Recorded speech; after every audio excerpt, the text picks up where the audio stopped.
You now tuned in to the Gumptown Podcast. I'm your boy Doug B. We ain't got nothing to talk about, but we got something to talk about. Let's go.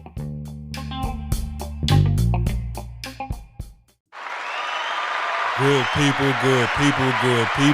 Welcome back to the Gumptown Podcast, episode 62. I'm your boy Doug B. If you tuned in to this podcast, thank you for your time and your attention. I really appreciate you giving this podcast a shot. Today's guest, she is the founder and owner of Blushed Hair Salon. I'm looking forward to this conversation, and I'm sure you all will be inspired by her story. Let's chop it up with Nikesha Brown. Nikesha, how's it going? It's going great. How are you? Glad to hear that. All is well on my end, too. First things first, thank you for taking time out of your schedule to chop it up with me a few minutes. I really appreciate it. Yes. Thank you as well. Yes, ma'am. Of course, we're here to talk about Blushed Hair Salon, but before we go there, let's get to know the woman behind the brand. What's your story? Okay, well, let me start off and keep it simple. My name is Nikesha Brown. I am originally from Mobile, Alabama. Let's start off. I'm a hairstylist, of course. So it started off, I was 13 years old, doing hair. At the time, living in I can't say small or a small city. It's pretty big, but living in a small town where I stayed, growing up, I was around artists, makeup people, hairstylists, my older siblings doing it. And I started off just playing in hair, braiding kids around the neighborhood's hair. And it actually became a business. Before I turned 14, I was getting paid for it. I was doing adults' hair, and I'm a kid. So that's my my root, I could say, for me starting off hair. Becoming professional in the hair field, I'm going to fast forward. I didn't know if I was going to really be a hairstylist. At the time where I started, I'm not ashamed. I am 34 years old. And at the time, we're near the birth of social media, Facebook and everything. So in that era, hairstylists or their career wasn't actually a career to take serious. It was more of you're going to do this at home and you're going to still go out and get a job or a 9-to-5, which no offense against 9-to-5s. I didn't know anything about business. I didn't come from that background. So as a young adult, getting into my teen years, I'm pushed kind of to make a decision on whether or not is this going to be something that I want to do the rest or I see doing the rest of my life. When I got to high school, I had some things come along in my life. Parents passed away and I had to move.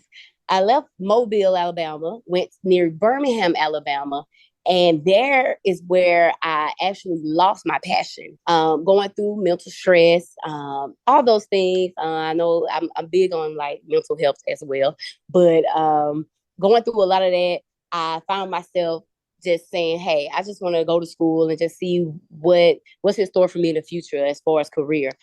Later, I made the decision with the help of family members of going to college. I didn't know I was going to go to college. I actually wanted to go to hair school, but I didn't have the strong passion. So I went to college, came back down, Montgomery, Alabama, went to Alabama State University. And I love that school. So went to Alabama State. And as a freshman, I still didn't know exactly what I wanted to do, but I went into the BA, which was School of Business Administration. Make sure I'm saying it right. I apologize. That's all good. So I went to school not knowing exactly what I wanted to do, but I knew that it was going to be somewhere around business. How I know this, I don't know. Maybe it was God leading me, I'm sure, to that. But I ended up going to business. Of course, you have to take your pre-course classes. So that still gave me a little time to see what I wanted to do. The passion of hair came back to me. I had friends, I had done their hair, and I'm in college now. You know, it's about partying, it's about doing your work, but at the same time, you just seeing what you want to do in your life. But you making a hustle for yourself because I didn't want to call back home. At the time, I had my aunt who helped finish raising me. And she always called, like, what are you doing? I'm like, nothing. I'm going to go to class. But let's just say I was doing hair a lot. It became a career. Like, it took me back to my Mobile, Alabama days when I was younger. And I had that spark back inside me when I came to Alabama State University. I didn't know by at least those 2 first years that I was going to create a career for myself. the name Keisha Blush. Okay, that is my hair name. People think that's my last name, Blush, but that would be kind of cute, but it's not. So the second year of college, being in the BA, I found and networked with some beautiful people. I had some people that was that majored in CIS, that was doing web design, and they were like, "Hey, you can get some pictures, take them and stuff, and you can make a website and everything." And I'm like, "What?" No knowledge about those things. I just want to do hair and make a little extra change. So I ended up moving off campus because I was on campus when I first came. Because it got overwhelming with everybody coming to my dorm room. It was literally like a shop in my room. I know my roommates probably didn't like that, but they were just so understanding because I did their hair for free. So at the time, I was like, please just bear with me. I moved off campus. I'm in the BA. I'm learning things about marketing. Of course, you got marketing, finance, accounting, all that stuff. And at the time, I'm like, okay, Keisha, you got to go hard if you really going to take this serious and you're making good money. Just the name, I know I can make. At the time when I was in college, I knew I was making at least $1,000 a week. Now, so some people, it depends, on what college. Well, I guess what you're doing in college or as a career if you wasn't in college. I didn't know if that was a lot or a little, but I knew that I kept my bills paid and I was eating. I was also the type of person too that I didn't mind sharing that love of my passion. I joined for fraternity sorority because it's not a divine nine. It's called Gamma Sigma Sigma. And what they do is they service. And when I joined them, I started doing outreach programs. I started working with doing children hair. Of course, this is like nonprofit. So I'm like, dang, I must love this stuff because I'm doing it for free. And later on, the blush name originated because everyone see me, they say, you always smiling, you so happy, even on days when I wasn't happy. I'm the type of person, I knew that I got to keep going.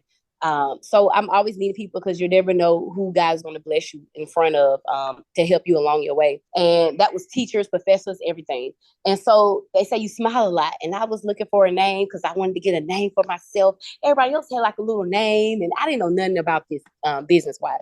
The name Blush came about because I looked up actual to smile, to laugh, like looking up things. And it said blush. And I was like, okay, that sounds like makeup. That sounds cute. It's beauty. Keisha, of course, I'm going to use my name. And Keisha Blush actually derived from that. Blushed hair. Because I felt like after you get your hair done, it's like you're blush. Like from me, you're going to smile. You're going to be happy. You're going to feel confident. I want my name to hold that power. And I just kind of stuck with it. It never changed. And that's been since what? A little bit long time, like 13 years ago. Yeah, it's been a long time. So that name kind of stuck with me. Wow, that's a powerful story. And I just want to, first thing I want to start off saying, sorry for your losses. And I commend your strength for being able to bounce back from those losses, moving around and still making it to where you are now. Yes. Because grieving and going through that type of stuff, I know everybody handles it differently, and and people handle it the way they see fit. I don't judge anybody either way, but I want to commend you for your strength to keep going. Oh, thank you so much. Yes, ma'am. So let's I back up. appreciate it. Oh, yes, ma'am. No problem. No problem. So let's back up to the Alabama State University and your time there. You kind of already went through that portion, but I want to talk about the HBCU experience in general. What was that Okay. like for you? Oh, it was amazing. It was too amazing, actually. Okay. And just for people that are listening or will be listening, those college students that's going off to college. I have a lot of college students as clientele. I let them know the real me. And it could be not good or it could be good, however you want to take it. In college, I first came to college, like I said, didn't know the career. I just knew that my aunt at the time, my uncle, they wanted to see the best in me. They wanted to send me off to get great education and to see exactly what I wanted to be or do. And I came in, I'm not gonna lie, I came in like everybody else, partying and well, not everybody, but I met some good people around that way. Partying, going out, living life, waking up in the morning, 8 o'clock, 9 o'clock, got a class, got to go back to the dorm, take a nap. going to the football games, going to Magic City Classic, which I still heavily love that tradition. Homecoming, which is going to be very big this year. And it's just a lot of great experiences that I did experience in college, of networking and meeting a lot of beautiful people. I had a great college life. It's bad and good mixed up with that. You know, you go through your hardships, which I don't mind ever talking about hardships. Wanted to move off campus, wanted to survive, wanted to pay bills. Like I was just so grown and fortunate to try to be an adult. I got pregnant in college, and it was my last year. I had a lot going on. Graduating, I had some issues I had going on with a professor and me, and it was like the world was just shattering down. I realized that because I have a 1-year-old, well, she wouldn't even probably one at a time. I had to get out of here. I had to get out of school. There was a lot of people on my by my side. They were supporting me and just cheering me on. And I never thought that I would even have to experience that. I just knew I was going to be the person. I'm going to wait to college and live my life and just go do that, get married. But it happened a little backwards, but it's life. I had a great experience in college. I never, if I could do it all over again, I definitely would. And again, you had a journey in college, and that's just kind of go back to your life story. You just always figuring it out. That's so dope. Yeah. Hey, hit those. Yes. Hey, for real. I mean, hitting those, hey, hitting those roadblocks and just figuring out a way. And you said something earlier. You was in college. You was making $1,000 a week. You said you don't know there's a lot, but college student, you were rich. All right, you was a millionaire. Okay, 1,000 a week. 1,000 a week. Like you were a millionaire. But crazy to say though, that like I feel like I always say this to myself. If I just had the right, or if it was me, if I just listened, if I knew how to save, if I knew how to money manage, I would have been. It's like, where did that money go? You know, that is one of my, I wouldn't take it as a regret, but it is. This definitely, if I can just lead my children to that, in their future, it's different. It's a different hit when I realize, I look back and say, dang, you were really doing it and you were really making it. What happened? Like, what bad choices did you make so that you can, live a better life in the future? And it took me a little while, to get there. Trying to guide myself. And sometimes I was a little stubborn. I didn't listen along the road, but that's the main one. So I enjoyed making that money. And where did it go, Doug? Oh, shoot. You was in college. We Where don't. did it go? Oh yeah, nah, it's all good. Where we from? Especially, you know how it is in the Black community. We don't know nothing about no Yes. financial literacy. So you getting Yes. that money, that fast money, legitimate money, but fast money nonetheless. Yeah. And you just like, shoot, 18, 19. And it's like you said earlier, you did everything we all do in college. We Yeah. partied, but most importantly, you graduated, and Yes. even with even you getting pregnant and just all that stuff, you just always figured it out. And all those mistakes we made in college, and I'm specifically speaking on those money mistakes because I can talk about those refund checks. Man, you get 2,000, couple $1,000 at a time, and you thinking now, Baby. because see now it was time. Everybody was happy on campus. It was like the pandemic when they dropped the checks. It was like everybody in the world is happy right now. Like that's right, how it was with school. right. That's exactly what it was. And you thinking about you getting $2,000, and that was the most money a lot of us had ever seen at one time. And we Yeah, 18, that's true. 19 years old. And so you didn't do anything wrong. And it's good that you made those decisions back then. So now you learn from them. So now when you Right. make a few Definitely. dollars, you know how to save and Yeah. delay. It's still hard, but I have learned my lesson. I have learned my lesson. Don't say yet to learn, but I've learned my lesson, because I promise. Yes, ma'am. And that's what it's all about. It's all about learning. It's all good. Nobody's perfect. Like I said, that Yes. HBCU experience was top tier, and I'm glad you enjoyed yourself. Yes, I did. I did. Yes, ma'am. Can So I give let's. a can I give a shout out to my ASU? Oh, go for it. Okay. Shout out to my ASU, all of the Alabama State University colleagues, everyone that is attending right now. That is one of the best HBCUs, and we're not gonna put nothing behind it. Period. We're gonna stop it. Okay, I had to get that out. Oh, it's all good. Yes, ma'am. And then on top of that, you came out of that BA and hey, Yes. that BA Okay. that was a great experience in terms of learning how Ooh, to write papers and present. yes. It was a lot, but it was well. I thank God for it. Yes, ma'am. So let's talk more about Yes. Blush Hair Salon. What Okay. products and services you got going on over there? Okay. Well, right now, in my industry, I am known for, at this moment, I'm known to do a lot of natural hair. The ladies are wearing their hair pressed out a lot, which hence the name silk presses. And that is where I got in my top, I guess my top name from right now. I do everything. Sew-ins, I could do braids. I retired from braids, but I do have a loctician here. She's amazing in what she does. I have a girl that does the young girls like to wear the frontal lays and all that, and I love it. I have a young lady that does that. I have a makeup artist, very very talented. Her name is Natasha Sawyer.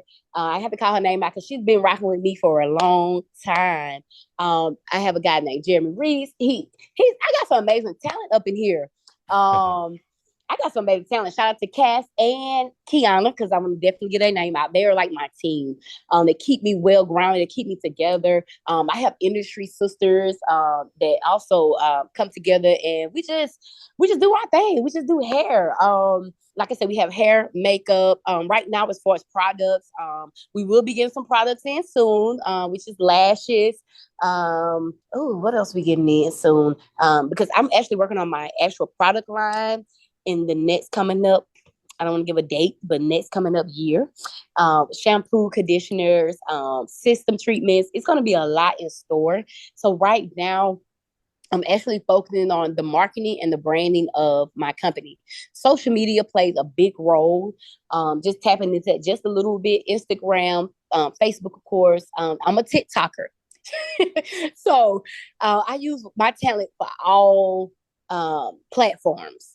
I've gotten over probably 2 or 3 million views, like on my real videos, which that was amazing. Sorry, Doug, that was an amazing feeling this year when I reached those goals with my videos, because I really work hard. In the video, you can see me working a lot, but it's nothing like actually being here and watching it happen and watching that beauty form. We have a lot to offer at Blush Hair. We got some amazing talent, Doug, because I keep going. It is amazing over here. Okay. No, it's all good. I appreciate you. And like that's what I wanted you to do. Yes. Like break down everything you got going on over there. Sound like you got a Thank you. oh no problem. Y'all got a great environment, a great team, and Oh, y'all making it happen. yes. Yes. One more thing, Doug. Yes, ma'am. The atmosphere. A lot of clients always say when they come in, they feel this beautiful, positive energy. Um, I don't know if you're sure. I know you're sure about people using a lot of this year of energies and everything. Mm-hmm. So it's like good vibes only. When you come into my salon, all that negative or any type of bad feelings, emotion that you had, delves, anything. I've worked through the pandemic.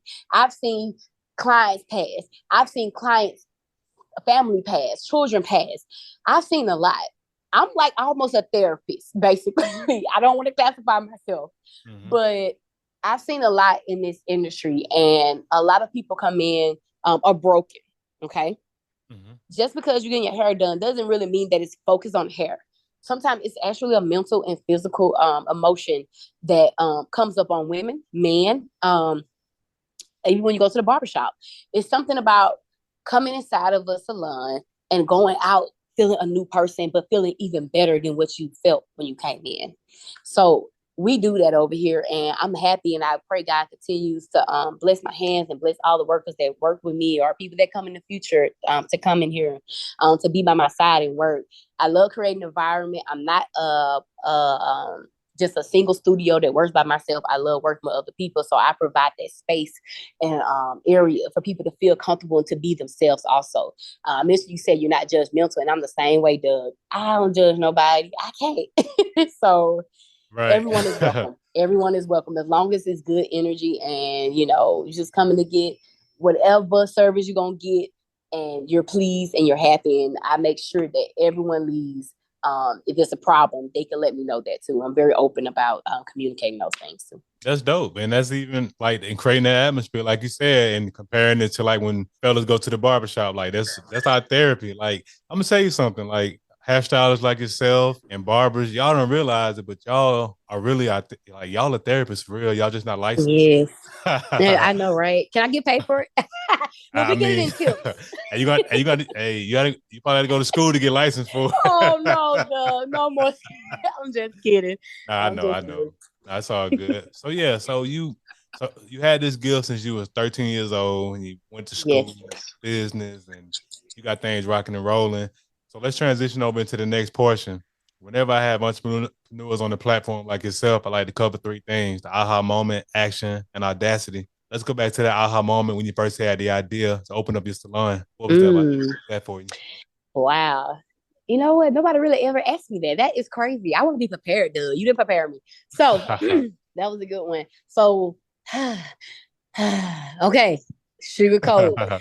So I had some experiences at previous places, and I always thought to myself, I'm not comfortable. I don't feel like this is going to be a place where I'm going to stay. I'm going to be able to be my highest productive self, mentally, just spiritually, all of that. Spiritually plays a big part of like my placement in hair. My placement is just trying to transform people and dealing with so many different energies. I didn't find a place like that. The first place I was in, it was kind of a little chaotic. The next place I went to was like, oh no, I gotta go. So when I finally said to myself, hey, you gotta do it yourself. You gotta do it yourself, and you gotta try to do it the best way you can. I had a partner. Um, Shout out to Julie's Knox. I want to say his name. Look, we still rolling. Great hairstylist. Look, he's an industry like in the men. Shout out to the men in the hair industry. Like y'all be doing it like amazing. So I had to get that out. So I joined with him. He was a partner at the time, and it was beautiful. We both grew from that because it was our first time. And we ended up separating all, but we still together, you know, physically, mentally. He called me, I called him. Great relationship. We separated, and now I'm doing my own thing. He's doing his own thing. But I definitely feel like the first time that all I got was I signed that lease, and I definitely had help from family, friends, just that support, that love, that it was going to be okay when I branched out. And I was going to have to take care of bills, and I was going to have to take care of course, you know, what they call overhead charges. And am I going to get workers? Is it just going to be us? Or is it just going to be me? Or is it going to be him? Like, it was just confusing, but I just stepped out on faith. I didn't think about it. I was like, look, I want this little place over here. Can I get this? Or, you know, what I need to do? And we just did it. The first shop I had, I'm not going to lie, I shopped bargain. I went on like Marketplace. It's a thing on Facebook called Marketplace. I went on there and found salon chairs and dryers. Like, this is my beginning. I didn't want to pull out any loans. Thank God. Praise God for that. I am proud to not have to pull out big loans to get my business where I needed it. Because I know that it's going to get there without that. Like you said, I had to learn how to save and, you know, manage my money better. So I had everything that I needed. And the team was going to get built later, but that all just came from honestly just believing that I can do it and just stepping out on faith. Like I knew that moment that it was going to be okay. It was going to work out. Like I need a business. It's getting overwhelming. I didn't like the house. I didn't like people coming to my house. No. I didn't want to say that. But hey, it said, hey, okay, that's Oh the yeah. truth. Leave my privacy. Back up. Back up. That's all. Yes, ma'am. No, absolutely. No, that's a powerful aha moment. And hats off to you and your former partner for being able to Thank split you. amicably and go y'all separate ways and not having the bad blood. Because a lot of times those Oh splits, no. you know, can get a little crazy, but you all were able to Woo! just go It y'all separate could. You ways. right. Yes, But look, ma'am. that's my dog. That's what I said. And he's a great hairstylist. He's about to get ready to go to Texas. So just in case this podcast is gonna reach, we in Texas, Houston, Texas, Julius Knox is gonna be your man 2023. So I gotta say that for him. No problem. So from the time you had your aha moment to step out there and get your own salon, how long did it take you to take action towards getting that done? Oh, you know what? I think when we went in there, we just went in there. It was like we was working probably the next week. Like we didn't have all our stuff together, but we was just working it out until we just build up. Um, Homeowners, or if you get your new apartment, you know that feeling of when you going in, you like, hey, everything ain't perfect, but we finna make it worth it. We finna make the money. So it wasn't more of a let's close this building down to prepare yourself. We just went in there. It was like real raw. We just went in there and started working. Yeah, if we had a chair, we had like a little thing, put our hairbrush and everything. It was like that. What you call savage, but it didn't stay that way. So it was just all about no matter what, we had that clientele though. The clientele really is the keeper. You have a good clientele, they're gonna roll with you anywhere. That gave me the more confidence as well to go on and to believe in myself that I can do this. So if that answer your question, Doug, or what I need to add to it? Yes, ma'am. No, that's fine. I mean, that's nah. You jumped right Okay. in. It wasn't. Nah, it's all good. So from the time you had the idea to open up your own, you went right into it. You didn't spend a whole bunch of time thinking, overanalyzing. You went right Mm-mm. after it. That's dope. Yeah, I just had to do it. Yeah, because if not, I would have probably been still analyzing, and that's not good because I got hair to do. So No, no doubt. I mean, and it's so important. Like, and it's so cool that you went right after it because a lot of times we talk ourselves out of things because we sat there and we overthink, and you knew yeah. exactly what it was, and you went after it. So that's dope. And the last portion, that audacity, I believe to me, audacity is the bridge that connects the aha moment to the action. So who or what Mm. gave you that audacity to step out there? You've already covered it, but if it's anything else outside of family and friends, who or what gave you that audacity? Oh Lord, you know what? I ain't gonna lie. I mean, physical form, of course, like I said, family and friends, but I would definitely say God. Like, I know that it might sound cliche, to even probably say that, but honestly, God gave me that. No one else could really give me that energy or that feeling to feel like excuse me, that at that moment I needed a push. I needed a motivation. Thinking about where I came from, thinking about where I am now. Not having any parents at a certain age, that did mentally kind of like, frustrate me, or it gave me reason to think that sometimes, like, oh God, I hope that, I'm doing the right thing. Am I leading the right way? Or like it nobody can really give me that but God. Just that spiritual feeling inside of me to go out and just do it. That was the biggest push. I can say that. I went to church. Even though I went to clubs and stuff, I definitely went and prayed on my knees, when I went through moments of wanting to give up, which I have had moments like that. In the industry of wanting to give up and just, let me just get a job, or let me just do this. I got kids, married. It was a lot mentally going on with me. And kids are definitely big motivation for me because I can't lose with them. I just can't. But definitely I would say the spirit of God just came beside me. He gave me that push. He was the greatest one. No, that's dope, and that's not cliche. I mean, Yes. and that answer requires no further anything added on to it. God did. I love it. I pose with it. Thank you. Thank you. Yes, ma'am. So, Blush Hair Salon has done great things. I know great things are coming down the pipeline, which leads to my next portion, vision. What are your short term and long term goals for the business? Okay. As far as long term, I would say just making sure you can hear me in this area. I'm sorry. Can you hear me? That's all good. Yeah, you good to Okay, go. great. As far as long term goals, my long term goals is definitely to I don't know why I keep saying cliche. I need to stop saying that because this is my goals. Yeah, So I want to exactly. be bigger and better. Like that is the goal. I want to become bigger and better. We're bigger, not having to be the most fanciest galore of the salons or businesses on the block, but I wanted to be somewhere where many minds can meet, many different, like I said, energies can come together and they can feel at home. One of my big goals, the long term goals, like I said, with the products, I want to have my products very heavily by next year. Is one of my biggest goals, and just for the shop, hopefully people that are with me, my team, if they decide to leave, I am a person. I like for more people to come in and just grow with me. I am kind of like clingy to my people because I know like what they've been through. They also know what I've been through in the industry. So it's like family, So long term, I hope that they're still here, but at the same time, opening up a door where it can invite more people in, younger generation if they want to come in and just have a place to grow.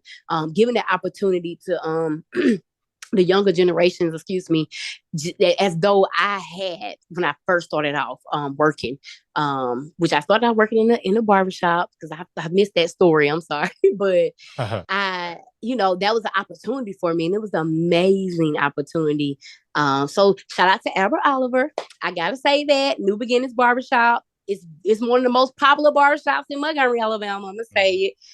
He's been around a very long time, and that was a very good start for me, which created long term as far as now. Short term, I can't say short term, like I said, with product.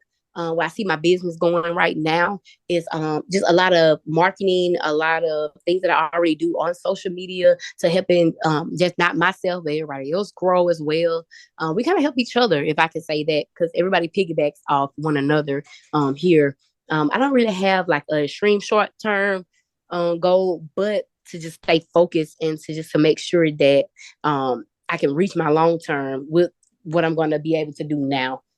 Which is, I have a lot of things in my head, Doug. I don't know. I have to write, I have to write some stuff down. Oh yeah, no, it's all To good. write some of this down, but short term is just really to just stay focused, just keep marketing, keep pushing myself out there even more, doing podcasts such as that you have and giving a platform for people with business is definitely amazing. If I can just say that right quick, Doug, I really appreciate you. And this is a wonderful platform that can also help me as well. Just things of this and not missing out on opportunities that come before me with being just too busy or unfocused. So short term goals is really just stay focused and to make sure that I could be able to prosper even more in the field and business. Yes, ma'am. And no, that's great. Those are great short term and long term goals. And I have no doubt that you'll bring them to fruition and you'll continue to grow the brand bigger and bigger. Thank you. Yes, ma'am. So as we wrap up the podcast, I want to ask $1 million question. I started this Mm-hmm. podcast because I wanted to highlight the greatness of the city, whether you were born here or lived here for a significant period of your life. You've been here, you coming here for your college at the Alabama State University and still residing here. I want to ask you, what do you appreciate the most about the Gump?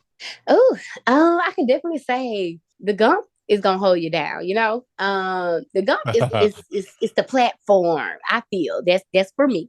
I appreciate the city just being able to show love, being able to um support me on my behalf, being able to give me, like I said, a platform to start my business to stay here. I don't feel any hate from the city. It's all love, and I love that about Montgomery. I love that about Montgomeryans, Gumptown people, whatever they might call it.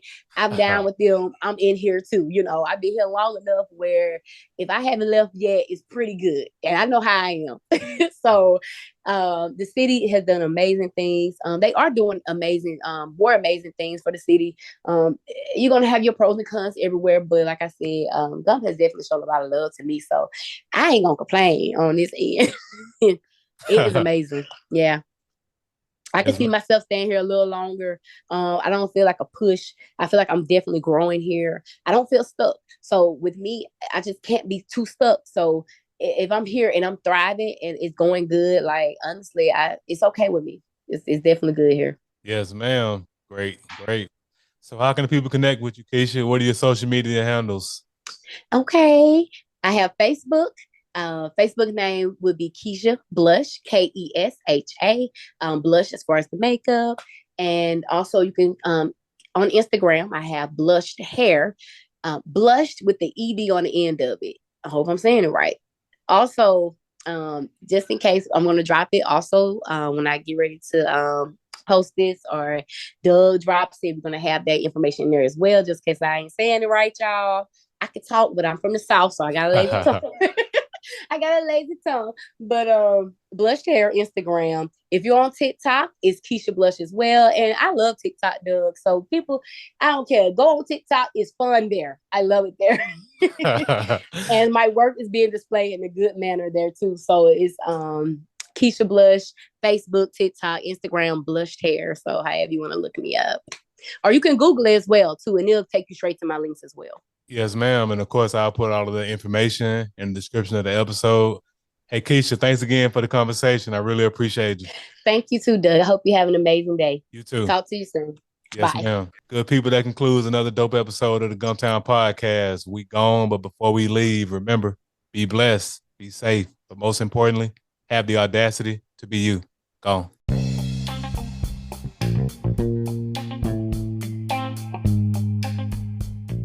Thanks again for tuning in. I appreciate your time and your attention.